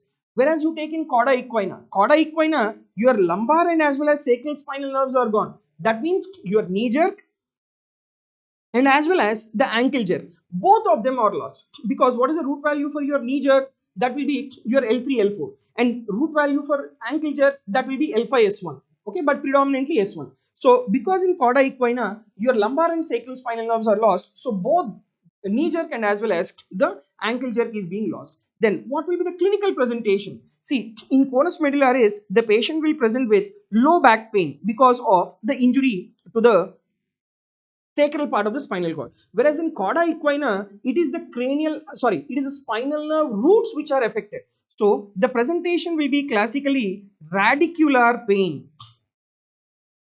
right? The presentation will be classically radicular pain, which is also called the root pain, right? So the pain, it starts at the level of the spinal cord and it radiates down. That is what is called the radicular pain or the root pain. Okay, next, and the another important point is the motor involvement. So motor weakness in case of conus medullaris, it will be typically symmetrical, whereas in cauda equina, the motor weakness will be asymmetrical and it will be mainly lower motor neuron type of paralysis. So here you get element type of paralysis because it is the roots which are getting affected, that is anterior horn cell. But whereas here you have the upper motor neuron manifestations along with the lower motor neuron manifestations, where in case of conus medullaris. So these are the differences between conus and as well as the cauda equina. So what is very important thing that you need to remember? In case of conus, it is the sacral part of the spinal cord commonly affected, whereas in cauda equina, it is both lumbar and as well as sacral spinal nerves which are being affected. Conus, the onset is sudden in onset, bilateral. Cauda equina, it is gradual in onset and as well as unilateral. And in conus, knee jerk is preserved and ankle jerk is lost, whereas in cauda equina, both the reflexes are being lost. And the presentation will be low back pain in case of conus, whereas in cauda equina, it is radicular pain or the root pain that will be there in case of the cauda equina. And motor presentation, it is like symmetrical weakness that you will have in conus, and mainly it is upper motor neuron type of weakness. Whereas in case of cauda equina, it is asymmetric, areflexic paraplegia will be there. Okay, areflexic, that means lower motor neuron paralysis will be there. So that is about the two important spinal cord involvement. Next, we'll move on to the disorders of the cranial nerves. Right. So within the disorders of the cranial nerve, I'll discuss the two important cranial nerves. So what is that? You see the clinical presentation. A patient presents with recurrent episodes of sharp pain over the right cheek, and that is precipitated on chewing. Between the attack, the patient is otherwise normal. The most probable diagnosis is preherpetic neuralgia, trigeminal neuralgia, mumps, and as well as the thalamic syndrome. Right? Thalamic syndrome. Okay. So what do you think is the correct statement here? That is the trigeminal neuralgia. So whatever the clinical picture which has been given to you, it is in favor of the trigeminal neuralgia. See, in trigeminal neuralgia, what will be classical clinical presentation? The individual will have intense, sharp, superficial or stabbing pain. Right? Intense, sharp, superficial or stabbing pain will be there in the distribution of the fifth cranial nerve. Right? In the distribution of the fifth cranial nerve. Right? And right side is most commonly affected than compared to that of the left side. Okay. And the next is, what will be the duration of this particular pain? The duration of this particular pain will be there only for few seconds, and the onset will be paroxysmal. That means the pain will be sudden in onset, and along with the pain there can be also the facial muscle spasms, and because there is spasms, this we call it as the tic douloureux. Right? It is called tic douloureux. Okay. Now this trigeminal nerve, you have three important divisions. That is, ophthalmic division is there, right? Then mandibular division is there, then maxillary division is there. Now in which particular division the features of the trigeminal neuralgia is most commonly seen? Let me tell you, the features of trigeminal neuralgia is most commonly seen in the mandibular division rather than the other divisions. And which side most commonly affected? Right side. Then compared to the left side, it is mostly unilateral, occasionally it is bilateral. And these patients, they also have the autonomic symptoms, right? Autonomic symptoms, and these particular autonomic symptoms are mainly present within the ophthalmic division, right? And what is that ophthalmic division? That is nothing but your 5-1 division. And what will be that autonomic symptoms? Lacrimation, conjunctival injection, that is redness, and there will be rhinorrhea, that is discharge from the nose. So these will be the autonomic symptoms in case of trigeminal neuralgia. And what is the drug of choice in trigeminal? Okay, you should know the triggering factors. Remember, what are the triggering factors for trigeminal neuralgia is like even light touch in that particular area, smiling, grimacing, exposure to cold air, shaving, brushing, right? Eating. These are all the eating in a sense, chewing. These are all the precipitating factors for the trigeminal neuralgia. Now, you should know what is the drug of choice. Drug of choice will be your carbamazepine. And if the patient does not respond to carbamazepine, then we give the alternative drugs, that is oxcarbamazepine, or even we can also give the baclofen, the other drugs can be given. And if the medical management is not enough, then we do the surgical treatment. What is that surgical treatment? See, most commonly the etiopathogenesis is trigeminal nerve root compression. So you need to do decompressive surgery or rhizotomy should be done. So that is what is the treatment for trigeminal neuralgia if the individual is refractory to medical management. Then we will move on to the discussion of the facial nerve involvement, right? Facial nerve involvement. Okay, now see, in this, what is the most common cause of the facial nerve palsy? That is Bell's palsy, herpes infection, Ramsay-Hunt syndrome, acoustic neuroma. What do you think is the most common cause of the facial nerve palsy? Please remember, the most common cause of the facial palsy, yeah, yes, Pushpendra, even your gabapentin can be given. They are all the medications which are given later when the individual is like refractory to carbamazepine. Okay? Right. Now, the most common cause of the facial nerve palsy will be your Bell's palsy. Now, what are all the various etiologies causing facial nerve palsy? Right. You have a mnemonic that is B rash. What does this B stands for? That is Bell's palsy. Right. R stands for your Ramsay-Hunt syndrome. Right. Ramsay-Hunt syndrome is nothing but herpes zoster infection of your geniculate ganglia. Then A stands for the acoustic neuroma. S stands for sarcoidosis. And another H stands for the herpes infection. Another H will be herpes infection. And R, you have two conditions, Ramsay-Hunt, and the other condition is Rosenthal-Melkersen syndrome. Rosenthal-Melkersen syndrome. These are all the causes of the facial nerve palsy. Now, let me just quickly tell you about what will be the features of upper motor neuron paralysis of the seventh nerve. What will be the features of lower motor neuron paralysis of the facial nerve? Yes, anyone of you?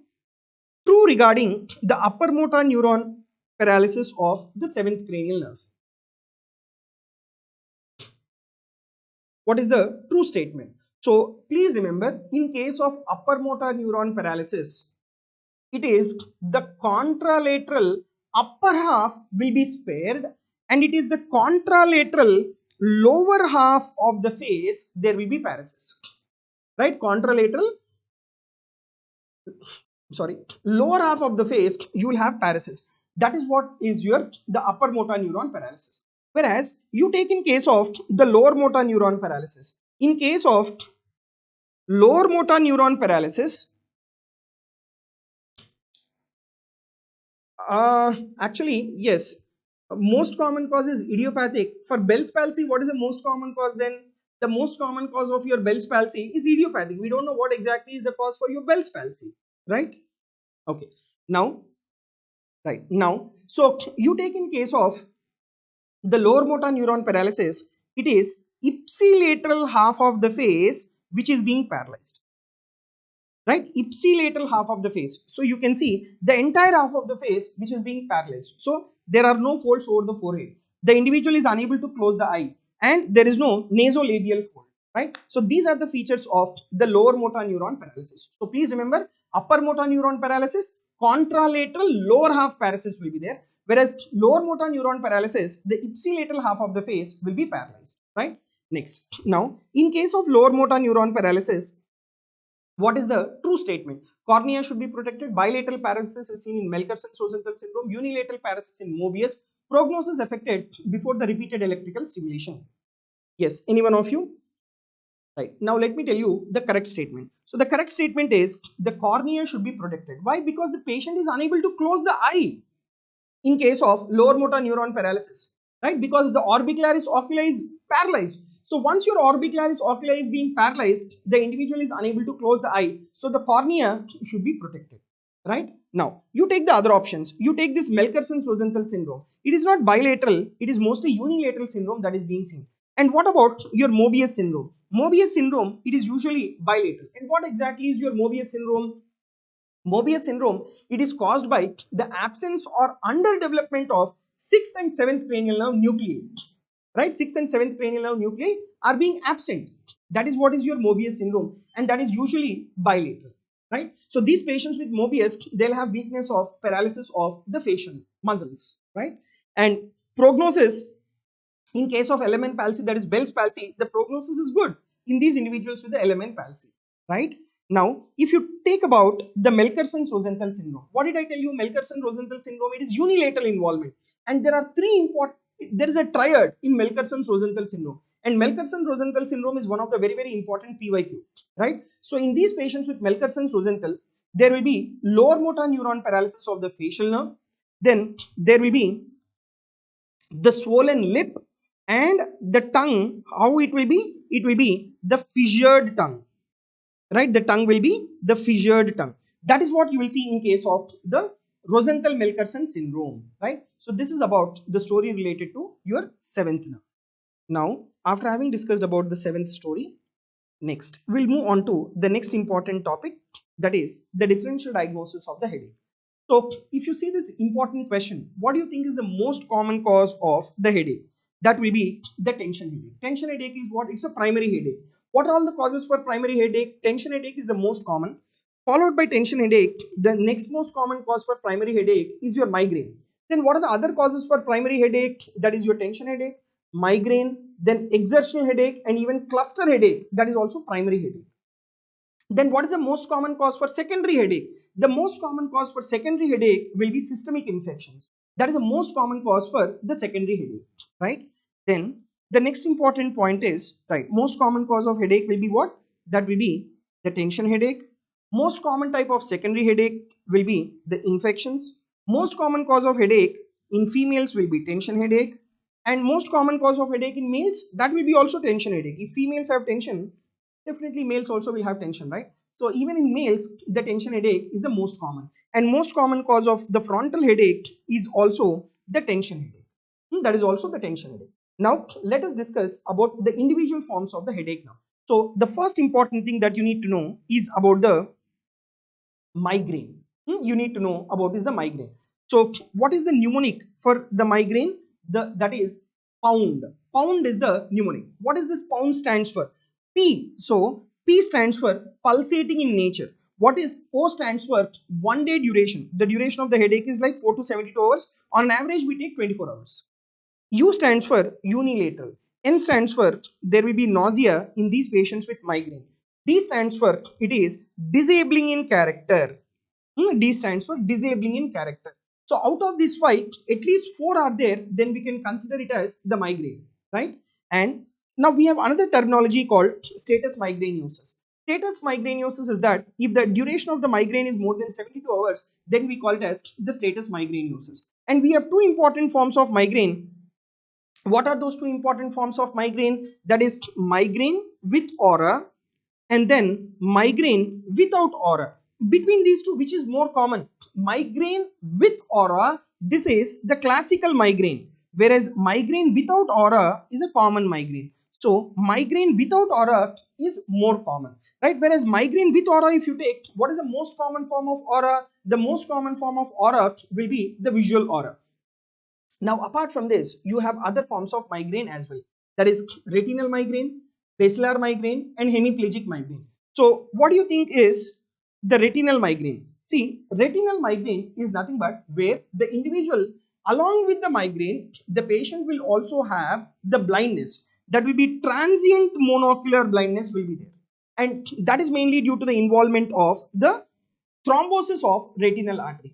Basilar migraine is that along with migraine, the patient will have prominent brainstem strokes, brainstem symptoms. What will be that brainstem symptoms? That is vertigo, staggering, incoordination, dysarthria. So that will be your brainstem symptoms. Hemiplegic migraine, it is autosomal dominant type of inheritance. Along with migraine, the individual will have the unilateral hemiparesis. That will be your migraine. Now, what is the treatment for migraine? Please remember, in case of mild to moderate forms of migraine, in case of mild to moderate attack, we give the paracetamol. That is your NSAIDs. I mean to say NSAIDs. Whereas in severe form of migraine, that is your sumatriptan. In severe form of migraine, you need to give sumatriptan. That's a very important point that you need to remember. And for status migrainosus, what is the drug of choice? For status migrainosus, the drug of choice will be prochlorperazine. The drug of choice will be prochlorperazine. Then you need to know what are the drugs which are given for prophylaxis. Remember, the drugs which are given for prophylaxis in case of migraine, the first line drugs will be the beta blockers. Apart from the beta blockers, the other important drugs are like valproic acid, then we have topiramate. right? Then we have topiramate, and we have few more drugs, that is calcium channel blockers. What are these calcium channel blockers? These calcium channel blockers are the flunarizine.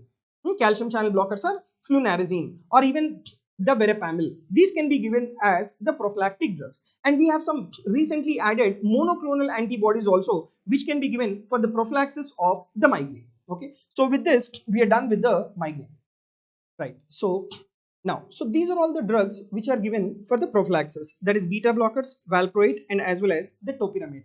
And the recently added drugs are the monoclonal antibodies, that is the erinumab, then galcinizumab, then freminizumab, then we have the eptinizumab. Then we also give the botulinum toxin, but you have to remember that this particular botulinum toxin, it is mainly used for chronic migraine, but not for the episodic migraine. So this is about the treatment of the migraine. Now you take the next important clinical scenario, that is a 45-year-old man presents with the daily headache, right? Daily headache. And he describes 2 attacks per day over the past 3 weeks. Each attack lasts about an hour and awakens the patient from sleep. The patient has noted associated tearing and reddening of his right eye as well as the nasal stuffiness. The pain is deep, excruciating, and limited to right side of the head. The neurological examination is non-focal, the most likely diagnosis. So you take the pattern of the headache, it is the clustering pattern and commonly seen in males. And the headache is so severe that the individual is awakening from the sleep, and there is also reddening and tearing from the eye. So what is all this suggestive of? This is all suggestive of your, so this is all being suggestive of the cluster headache. Now let me tell you some important points related to the cluster headache. So what will be the presentation in cluster headache is mostly it is unilateral, and the headache will be periorbital in localization, and the pain is very intense and non-throbbing and explosive in nature. Whereas migraine, it was throbbing in character, whereas here it is non-throbbing in character. And the duration of this particular headache will be less than 3 hours. Okay. Now, what is the treatment in these individuals? Please remember, in case of acute cluster headache, the first line treatment will be the high flow oxygen, that is 12 to 15 liters per minute you have to give. And if the high flow oxygen is not there in your option, the next important drug of choice will be sumatriptan injection. The other alternative drugs are gabapentin or pregabalin. And in prophylaxis, again, the drug of choice will be verapamil, which is nothing but your calcium channel blocker. Okay, so that is about your cluster headache. So you have to remember that the episodes will appear in clusters. Now the next important clinical scenario is a woman has a bilateral headache that worsens with emotional stress, and she has 2 children, both doing badly in the school. What is the diagnosis? The options are migraine, cluster headache, tension headache, and as well as trigeminal neuralgia. So this is the point suggestive of the tension headache, right? So tension headache, it is usually bilateral, right? And the duration is being non-specific, and it is being reduced either by taking simple rest or the NSAID, that is paracetamol. That is what is your tension headache. Now, what are the other forms of headache? See, this particular table is very, very important. So cluster headache already we have discussed. So cluster headache already we have discussed, like what will be that stabbing in character, then the pain will be in the periorbital area or in the temple area, right? The frequency will be around 3 to 5 per day. The duration will be less than 3 hours. Autonomic symptoms will be in the form of tearing and reddening of the eye. And what is the active treatment in cluster headache? That is oxygen inhalation, sumatriptan injection, and verapamil supplementation. That is prophylaxis. But whereas you take SUNC, what exactly is SUNC? SUNC stands for short lasting unilateral neuralgiform headache attacks with conjunctival injection and tearing. So the character of the headache is seen, that is burning or stabbing in character. But in case of SUNC, what is the different from the cluster headache is the episodes. The number of episodes should be more than 20 per day for the diagnosis of the SUNC. And the duration. See, the cluster headache, it will be there for up to hours, less than 3 hours. But whereas this for only seconds, that is 5 to 240 seconds, and autonomic symptoms will be there. But in SUNC, what is the treatment? SUNC, the treatment is lignocaine, and prophylactic drug will be lamotrigine or gabapentin will be given.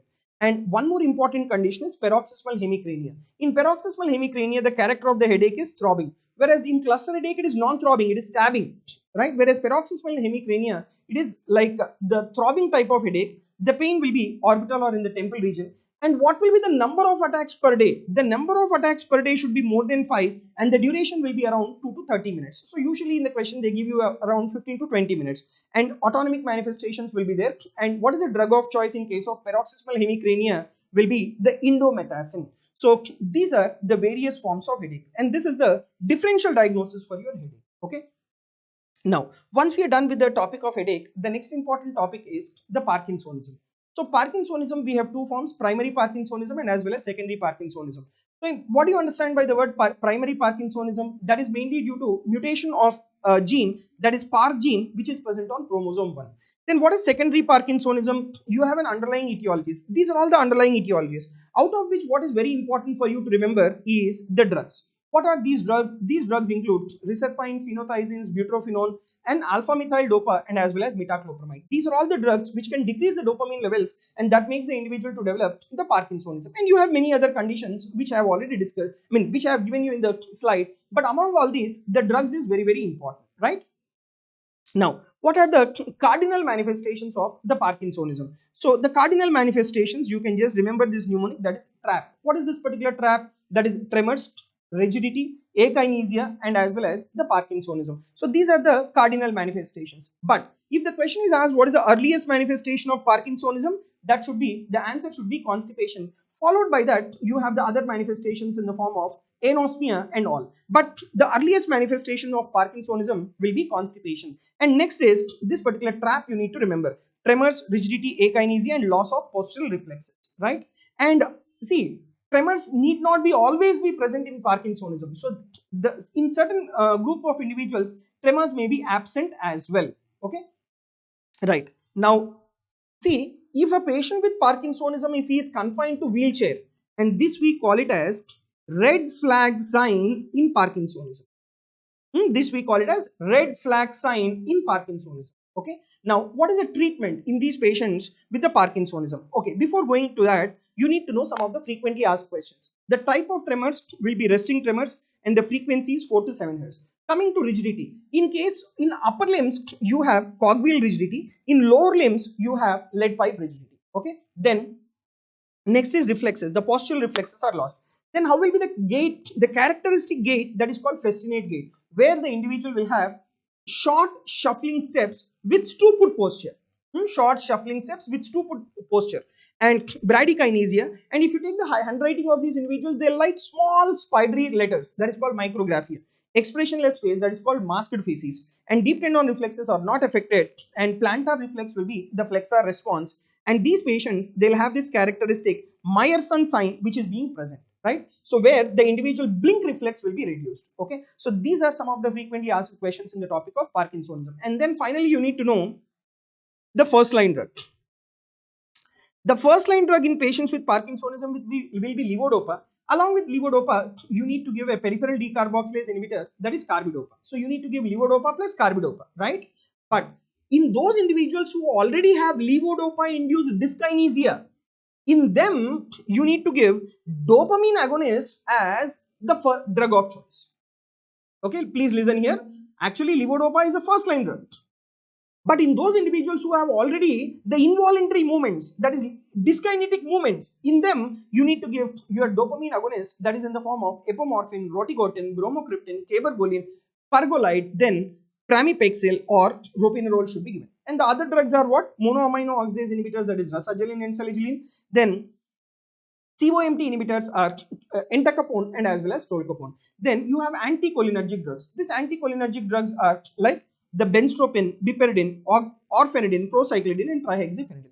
So these are the group of drugs which are given in the treatment of Parkinsonism. But the first line drug is levodopa. But when these particular patients are taking levodopa for a prolonged period of time, there is chance of development of on and off phenomena. Okay, right. Now, after having discussed about your Parkinsonism, so in Parkinsonism, where exactly will be the defect? That is in case of substantia nigra. But what are the other basal ganglia disorders? That includes the athetosis. In athetosis, the site of pathology will be within the globus pallidus, right? Site of pathology will be in the globus pallidus. And what will be the manifestations? That is the continuous writhing movements. It is not reading movements, I'm sorry. It is continuous writhing movements that will be there within the hands, arm, and as well as neck. Whereas hemibalismus, the site of pathology will be in the subthalamic nucleus, and the manifestation will be sudden flailing movement of the entire limb. Next is the chorea. The site of pathology will be in the caudate nucleus and as well as the putamen, right? And for the development of chorea, what will be the manifestations in chorea? That will be flicking movements in the hands and as well as the face.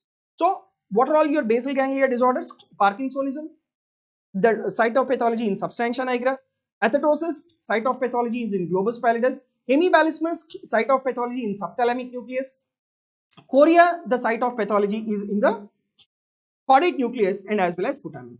Right. Now, after having discussed about your basal ganglia disorders, that is Parkinsonism, you need to know about atypical Parkinsonism.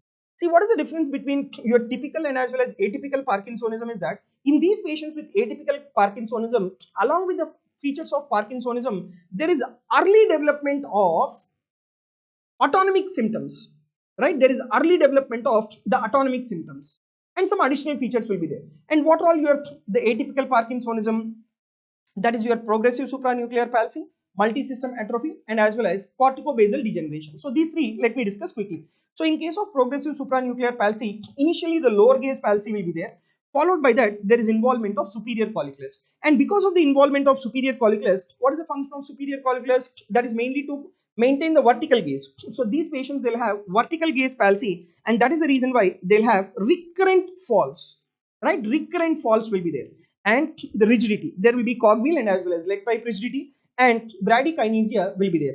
And electrooculogram will show you the characteristic, the square wave jerks. What is the square wave jerks? The square wave jerks is that you cannot appreciate that within the eye movement, but when you measure this eye movements, that will be in this characteristic square wave jerks.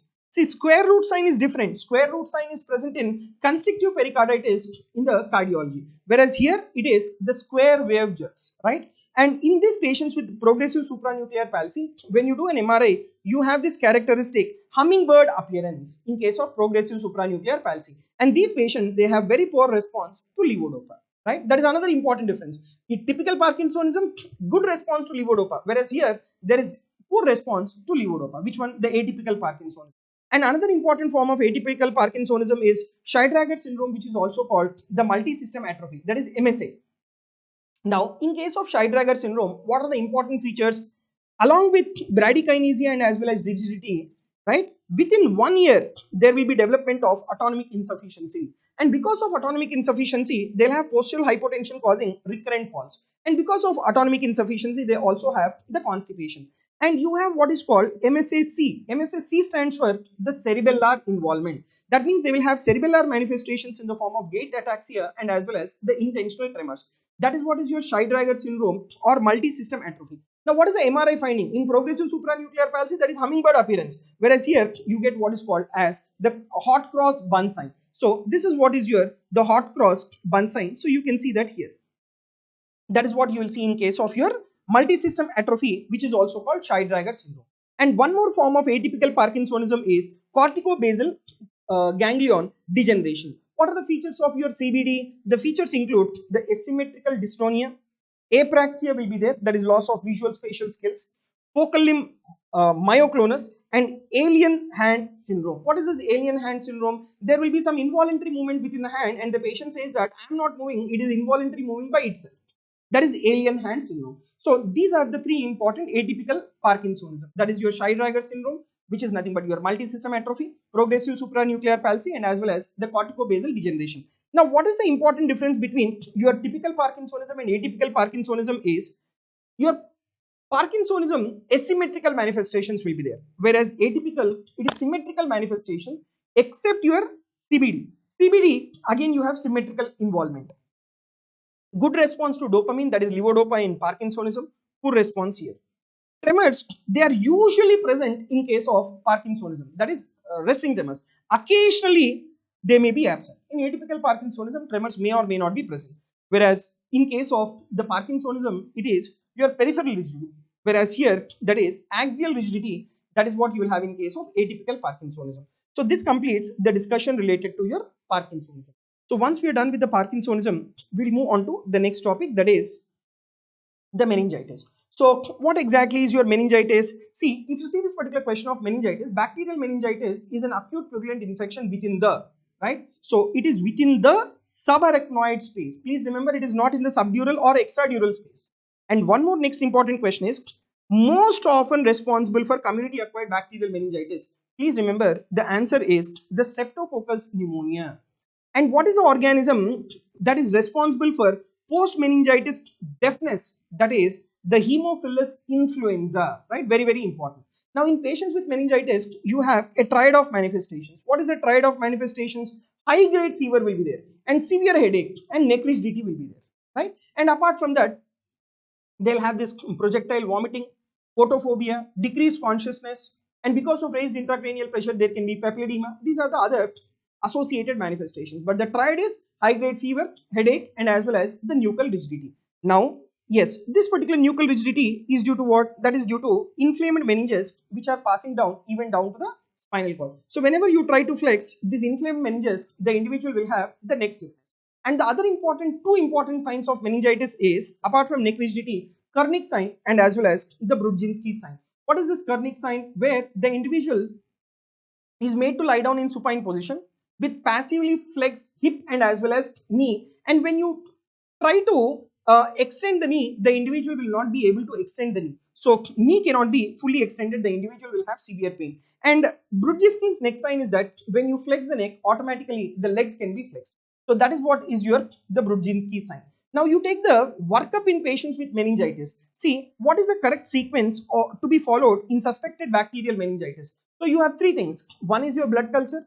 When will you give antibiotics? When will you do lumbar puncture? So these three things, they'll give you permutations and combinations. Always remember, in case of a suspected bacterial meningitis, you need to draw the blood culture first.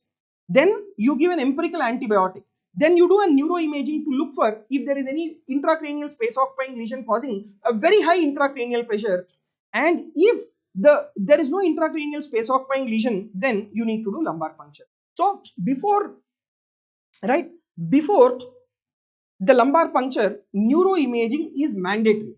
So this is the sequence that you need to follow in a suspected case of bacterial meningitis. And whenever you are doing lumbar puncture, where exactly is the site where you will do lumbar puncture? That is in between L3 and L4. And what is the needle that we use for doing the lumbar puncture? That is the Quincke's needle and as well as the Sprott's or the Sprott's needle. And please don't get confused with the Quincke's sign. Quincke's sign is that what you see in the nails within the aortic regurgitation, right?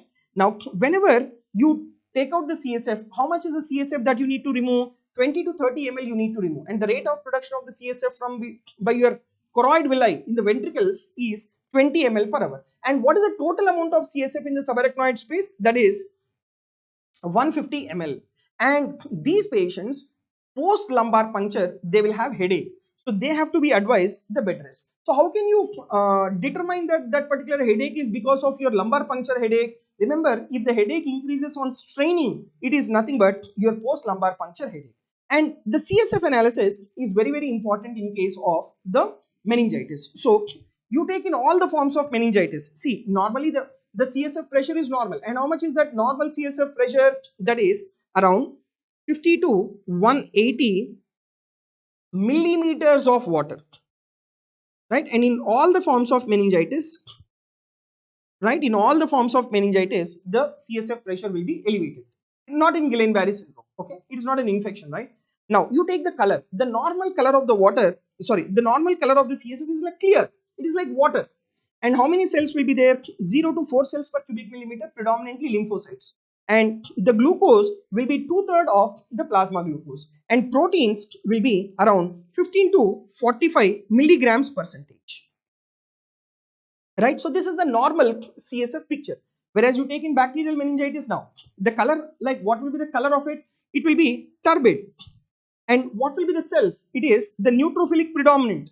And the glucose will be utilized by the growing bacteria. So glucose will be reduced and the proteins will be elevated. Why? Because the antibodies are formed against the bacteria and these antibodies are nothing but the proteins. So the proteins are being elevated. Then you take in case of the tubercular meningitis. In case of tubercular meningitis, what is the color of the fluid? It will be straw colored fluid. And what will be the cells? It will be lymphocytic predominant. Right, lymphocytic predominant. Nearly 100 cells per cubic millimeter will be there, and even your tuberculous organism will utilize the glucose for survival. So CSF glucose will be reduced and proteins will be elevated. The antibodies are formed against Mycobacterium tubercle bacilli. Then you take viral meningitis. In viral meningitis, more or less, the CSF color will be clear. There will not be any change, but the cells, it will be lymphocytic predominant. And the glucose, in case of viral meningitis, it will be normal. Proteins are elevated. Whereas you take in Guillain-Barré syndrome, everything will be normal. The only thing is there will be classical albuminocytological dissociation. That means albumin levels will be very high and albumin level will be very high. The cells will be normal in case of Guillain-Barré syndrome. That we call it as albuminocytological dissociation. And the differential diagnosis for albuminocytological dissociation is even the Freund syndrome. Then coming to fungal meningitis, you take fungal meningitis, the color of the CSF will be clear, there will not be change. And even here also it is lymphocytic predominant, the glucose will be low and the proteins will be increased. So this is about the CSF picture in all the forms of meningitis. And you need to know some of the image-based questions, right? So the CSF is collected in a test tube and kept bedside. And this particular coagulum is formed. What is that? Cobweb coagulum. Where do you see that? That is in case of tubercular meningitis. And one more important is the rich focus, right? What exactly is the rich focus seen in patients with tubercular meningitis? It is basically a tuberculous granuloma which is occurring within the cerebral cortex. And once this particular rich focus, if it is rupturing, it ruptures into the subarachnoid space, causing the tubercular meningitis. Okay, that is called rich focus. And the name is given in the favor of a scientist, that is Arnold Rice Rich, who has discovered this first, right? So that is what is called as the rich focus. He is a pathologist, right? He is a pathologist, right? So this is about your meningitis story. The only one thing you need to know in case of bacterial meningitis, like the drug of choice will be ceftriaxone, and that too 2 grams of ceftriaxone you need to start empirically. Along with that, you need to give vancomycin. And tubercular meningitis, you need to give ATT. Then viral meningitis, we give the acyclovir, and fungal meningitis, we give your liposomal amphotericin B, right? Because the cryptococcal meningitis is more common. So that is about the treatment of your meningitis. So once we are done with the topic of meningitis, then the next important discussion is about the motor neuron disease. See, in these patients with motor neuron disease, please remember it is purely motor involvement. Sensory manifestations will never be there. Okay, so what is pathognomic for motor neuron disease? Fasciculations, bowel and bladder involvement, pseudohypertrophy, sensory loss in patchy manner. That is fasciculations. Bladder and bowel involvement will not be there.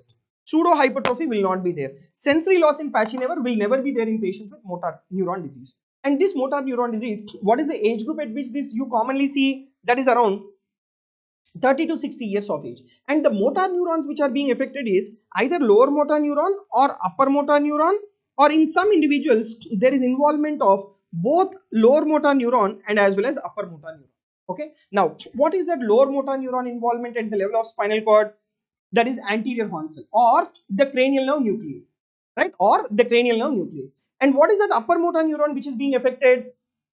That is corticospinal tract at the level of spinal tract or spinal cord, or corticobulbar tract at the level of cerebral cortex. And lower motor neuron and upper motor neuron involvement can also be there. Now, and what is the most common risk factor for the development of motor neuron disease? That is the cigarette smoking.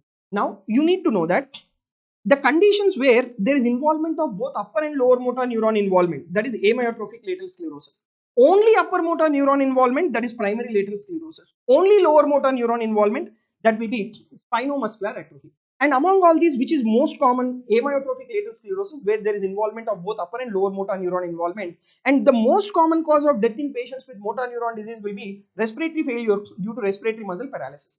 And in case of amyotrophic lateral sclerosis, what are the drugs that we can give is, we have two important drugs. One is riluzole, the other one is edaverone. So these are the two drugs for amyotrophic lateral sclerosis. And what does this riluzole do? This particular riluzole and edaverone, that will prevent the progression of the amyotrophic lateral sclerosis by preventing the glutamate release. So glutamate is the one which is a neurotransmitter which is being released, causing free radical damage. But this riluzole will prevent the release of the glutamate. And same thing is even your edaverone. It is a free radical scavenger. Okay, but you take in case of the SMA, right? You take in case of the SMA, spinomuscular atrophy, the drugs like what we have is nusinersen, and this is the costliest drug. The treatment is around 14 to 16 crores.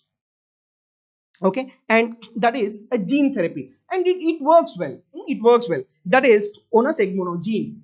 So this is the treatment for spinomuscular atrophy. So that completes the discussion of the motor neuron disease. Right? We are done with this.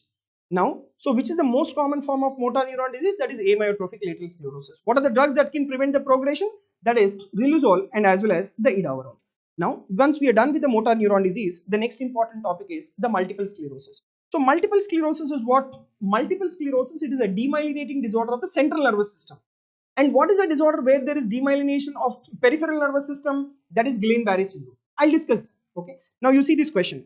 Drug that causes maximum reduction in appearance of new lesions and change in the disease severity in relapsing remitting multiple sclerosis. Right? What is that particular drug? That will be natalizumab. Natalizumab is the one which will cause maximum reduction in the severity of your RRMS. Now, if you take this multiple sclerosis, what did I tell you? It is the demyelinating disorder of the central nervous system, and it is very commonly seen in individuals with HLA-DR2, right? HLA-DR2. And what are the other etiologies? The other etiologies is environmental multiple sclerosis, and this environmental multiple sclerosis is due to vitamin D deficiency. And this multiple sclerosis can also occur secondary to infection, that is Epstein-Barr virus infection. So that is what is the etiology causing multiple sclerosis. And if you see here, what is the most common clinical pattern of multiple sclerosis? Most common clinical pattern of multiple sclerosis is RRMS, that is relapsing remitting multiple sclerosis. So these are the clinical patterns of the multiple sclerosis. Now, yes, you take this is RRMS, right? In RRMS, you have a relapse and you have a remission. What is this second one? PPMS, that is primary progressive multiple sclerosis. So here there are no acute attacks. There will be gradual worsening of the disease. That is your PPMS. And the other one is your SPMS, that is secondary progressive multiple sclerosis. So initially it will be like RRMS. Later it will be like progressive multiple sclerosis. That is the reason why it is called SPMS. Then the other one is your PRMS. What is this particular PRMS? PRMS, it is primary progressive multiple sclerosis. So from the beginning itself, there will be a progression, and upon that you have the acute episodes. That is your primary progressive multiple sclerosis, and this is the one which has the worst prognosis, right? And among the clinical features, what do you think is the most common clinical feature? That is sensory loss. That is in the form of paresthesia. And most common cranial nerve which is being affected is the optic nerve. There will be development of the optic neuritis, and there can be demyelination of your corticospinal tract also. Thereby there will be weakness, right? And not only that, there will be also demyelination of your 9th and 10th nerve, because of which there can be also dysphagia, right? And there can be also demyelination of your trigeminal nerve, right? And there can be also demyelination of your cerebellar structures. That is the reason why the individual can also have ataxia and as well as vertigo, and even bladder involvement will also be there in these patients with the multiple sclerosis. And next important thing is about the Uthoff's phenomenon. Uthoff's phenomenon in case of multiple sclerosis is due to decreased conduction of the nerves. That is what is your Uthoff's phenomenon, right? Decreased conduction of the nerves. And you take the next important sign, that is Lermite sign. That is also seen in patients with the multiple sclerosis. What is Lermite sign? Lermite sign is that whenever the individual flexes the spine, there will be electric shock like sensation down the spinal cord. That is called Lermite sign, or which is also called Barber chair sign. Then what is the investigation which is being important here is the MRI. So what will the MRI show? MRI will show you the presence of plaques. Where are these plaques present? In the periventricular area, and that gives you an appearance what is called as the Dawson's fingers. And when you do a CSF analysis in these individuals, you get this characteristic oligoclonal bands containing IgG antibodies. And what is the name of the criteria here? The name of the criteria for multiple sclerosis is, that is nothing but the McDonald's criteria. That is nothing but McDonald's criteria, right? And we have variants of multiple sclerosis, that is called Devick's disease, which is also called neuromyelitis optica. Here, in case of Devick's disease or neuromyelitis optica, along with optic neuritis, there is extensive transverse myelitis of more than or equal to 3 vertebral segments. Right, there is extensive transverse myelitis of more than or equal to 3 vertebral segments. That is what is called Devick's disease or the neuromyelitis optica, right? Now, after having discussed about the variants, now we'll move on to the treatment. So, a 30-year-old female presents with complaining of gradual onset of weakness of legs for 1 month, with reduction in visual acuity and urinary incontinence for past few days. Contrast MRI showed periventricular lesion. Which of the following is not used in these patients? Fingolimod, beta interferon, glatiramer acetate, mitotine. Please remember, the answer here will be the mitotine. The mitotine is the one which is used in the treatment of Cushing's, not in case of multiple sclerosis. And in case of multiple sclerosis, you need to know what is the drug which is given in acute episodes. In acute episodes, the drug that we give is methylprednisolone. But what are the disease modifying therapy? The disease modifying therapy, these are all the drugs which are your disease modifying therapy, and even your interferon beta. right? Interferon beta, glatiramer natalizumab, fingolimod, mitoxantrone, dimethyl fumarate, teriflunomide, and as well as alemtuzumab. So these are all the drugs, right? Now, after having discussed about multiple sclerosis, the next important topic is the epilepsy, right? So in the epilepsy, you need to know what are all the various types of epilepsy, right? And what is the drug of choice in the various types of epilepsies, right? So you take the first one, that is your GTCS. GTCS, atonic seizures, myoclonic jerks, and absent seizures more than 4 years. The drug of choice will be the valproic acid. There is no doubt in that. Whereas you take in febrile seizures during the episode of the febrile seizures, either we give rectal diazepam, right? Either we give rectal diazepam or you need to give intranasal midazolam, right? Intranasal midazolam. Then what is the prophylaxis that we give for the febrile seizures? The prophylaxis that we give is the oral diazepam. That means when the child temperature, if it is like reaching up to like 104, 105, then we should give this oral diazepam to prevent the development of the febrile seizures, right? Then absent seizures less than 4 years, the drug that we give is, right, the drug that we give is ethosuximide. Why is that we don't give the valproic acid? Because valproic acid is hepatotoxic. The child less than 4 years cannot bear that particular hepatotoxicity caused by valproic acid. That is the reason why we give ethosuximide. Whereas infantile spasm, the drug of choice will be the adrenocorticotropic hormone. Whereas infantile spasms in tuberous sclerosis, the drug of choice will be vigabatrin. Drug of choice will be vigabatrin. Whereas in status epilepticus, the drug of choice will be lorazepam, and in refractory status epilepticus, what we give is the midazolam. Okay, so these are the drug of choices in various types of epilepsy, and we have a terminology called medically refractory epilepsy. Medically refractory epilepsy, in these patients, you need to give the type of diet is ketogenic diet, vagal nerve stimulation, deep brain stimulation, and best results are seen with surgery, mainly in case of temporal lobe epilepsy. So these are all the options for the medically refractory epilepsy.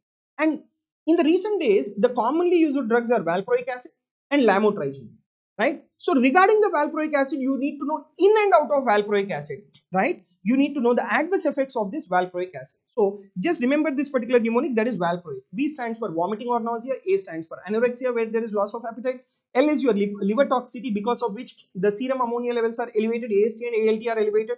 Pancreatitis because of which the question may give you that there is increase in amylase levels. R stands for retention in weight where the individual can have obesity development. O is edema, A is alopecia, T stands for teratogenicity. What is the teratogenicity associated with valproic acid? That is the spinal cord defect, right? There will be development of the spinal cord defect with valproic acid. That is the teratogenicity. That is the reason why the individuals who are planning to conceive, right, they should discontinue the valproic acid. Okay, and E stands for the enzyme inhibition. Okay, so these are all the adverse effects of valproic acid. Next important is, these are some of the image based questions related to the anti-epileptic drug. So which particular anti-epileptic drug will cause gum hypertrophy and as well as the hirsutism? That will be your phenytoin. And what is the teratogenicity associated with phenytoin? The development of the cleft lip and as well as the cleft palate. So that is what is nothing but your fetal hydantoin syndrome. Okay, so this completes the discussion of your epilepsy. And the next important topic for the discussion is the dementias, right? So in the dementia, the most common in elderly individuals will be the Alzheimer's, right? So this is another, which particular part of the brain is affected in Alzheimer's? That is the temporoparietal lobe. And you need to remember 4 A's in Alzheimer's. That is amnesia, that is earliest manifestation, apraxia, aphasia, agnosia. So these are the 4 A's that you need to remember in case of the Alzheimer's. And which particular part of the brain is affected in Alzheimer's? That is the temporoparietal lobe. Whereas in Pick's disease, which is also called frontotemporal dementia, it is the frontal and as well as temporal lobe. Whereas in case of Alzheimer's, it is the temporoparietal lobe which is being affected, right? Now, if you take the histopathological accumulations, you have extracellular accumulation and intracellular accumulation. Extracellular accumulations, that will be beta amyloid plaque, that will be the earliest manifestation. Intracellular accumulation, that will be neurofibrillary tangles, that is nothing but your tau protein. And more the tau protein accumulation, more will be your dementia. right, more will be your dementia. Okay, so the accumulation of your tau protein will determine the severity of dementia. And how do you manage these patients? Okay, management, the drugs that you need to give in case of mild to moderate form is donepezil, galantamine or rivastigmine. Whereas in moderate to severe form, like we need to give memantine, which is NMDA receptor antagonist. So this is the treatment for your the Alzheimer's disease. And the another important form of dementia is the Lewy body dementia. So in Lewy body dementia, you need to remember what are the core manifestations. The core manifestations are, there will be early visual hallucinations, REM sleep abnormality, that means there will be variability with the tone of the muscles. And third important is delirium, that too fluctuating delirium or episodic, and Parkinsonism. These are the core manifestations of Lewy body dementia. And other manifestations are the Capgras syndrome, then syncopal episode, autonomic dysfunction, and this is very, very important. Memory is not affected in case of the Lewy body dementia, right? And what exactly is your Capgras syndrome? See, Capgras syndrome, it is the delusion of doubles, right? Delusion of doubles. That is nothing but delusional misidentification syndrome. So in Capgras syndrome, it is a syndrome which is being characterized by a false belief that an identical duplicate has replaced someone significant to the patient. So this is nothing but delusion of double. That is what is called the Capgras syndrome, which is seen in patients with the Lewy body dementia. So remember, in case of Lewy body dementia, the manifestations will be early visual hallucination, REM sleep abnormality, delirium, that too fluctuating in nature, Parkinsonism. These are the core manifestations. These are the core manifestations. Okay, right. Now, after having discussed about the dementia, the next important is the prion disease. So first and foremost, you need to know what exactly are the prions. There is a question also. Which of the following statement about prion is true? They are infectious protein. They are made up of bacteria and virus. They have rich nuclear material. They can be cultured in the cell-free media. This is one of the PYQ. Remember, prion is nothing but it's an infectious protein. They don't have any nuclear material, no RNA, no DNA. It's an infectious protein, right? And if you see these important points, so prions are infectious proteins which are devoid of DNA or the RNA. No DNA, no RNA, right? And there is accumulation of abnormal protein, right? There is accumulation of prion protein, right? Accumulation of prion protein. And these particular prions are most resistant to physical and as well as chemical agents, right? They are most resistant to the physical and as well as the chemical agents, right? They are resistant to heat, resistant to irradiation, resistant to formalin, right? But they are sensitive to proteases, right? They are sensitive to proteases because they contain proteins, but they are resistant to nucleases. They don't respond to nucleases because they don't have the nucleic acid, right? And the disease which is being caused by prions, they include human prion diseases and as well as animal prion diseases. But what is our point of interest is the human prion disease. So human prion disease, like you have Creutzfeldt-Jakob disease, which is common, Kuru, then fatal familial insomnia, then Judgment-Schrinker-Schonker syndrome. So these are human prion diseases. Now let me discuss about the human prion disease, that is Creutzfeldt-Jakob disease. So if you take this Creutzfeldt-Jakob disease, what is the very, very important manifestation? Just remember CJD, right? CJD, that is C stands for clonus. So the very important manifestation here is the myoclonus, right? The very, very important manifestation is the myoclonus. Okay, and J stands for just like that, just remember like. D stands for dementia. So this is what is your CJD in case of Creutzfeldt-Jakob disease. Then how do you diagnose this particular CJD? So diagnosis of CJD can be done by your EEG, can be done by CSF analysis. So CSF analysis will show you a characteristic protein. What is that characteristic protein? That is your 1433 protein is being elevated within the CSF. Right, it is being elevated within the CSF. What is this 1433 protein? See, 1433 proteins, they are family of conserved regulatory molecules that are expressed in eukaryotic cells, and they get expressed whenever there is accumulation of infectious protein, that is the prions.